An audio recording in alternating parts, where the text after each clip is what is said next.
Well, it's early evening and we're about to wrap up for the day, but before we leave, I wanted to take a few minutes just and show you this gorgeous variety of the mountain laurel. This is Kalmia Starburst.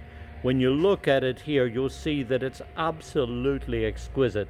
Look at these little pink buds, and then as they open up, you'll see that they have this amazing maroon center with a white edge that goes around each of the gorgeous little flowers. Of course, the Kalmias or mountain laurels are native to woodland across the whole of the northeastern states.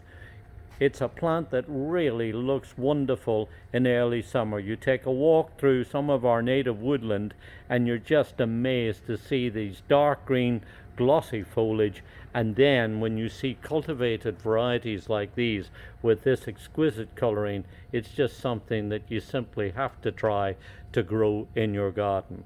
And if you'd like to grow it, it's a hardy zone 5 plant, but there's a couple of things that I need to point out to you.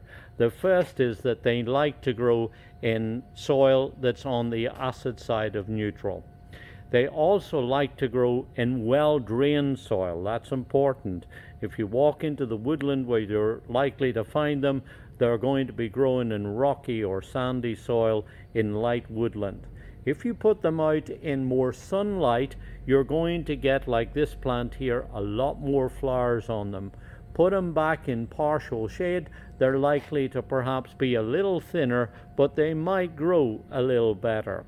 One thing's for sure is that if you get some nice, strong, well-grown plants like these that are in containers, and you dig a good-sized hole, but more importantly than that, make sure not to plant them too deep. What I'd suggest you do is that you kind of follow the directions for growing rhododendrons, because the culture is really quite similar.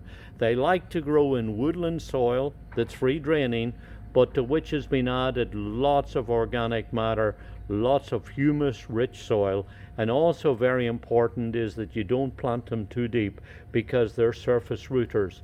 So when you dig a hole for these, make sure that you dig a good wide hole, incorporate plenty of organic matter. That might mean peat or pine bark or pine nuggets, that sort of thing.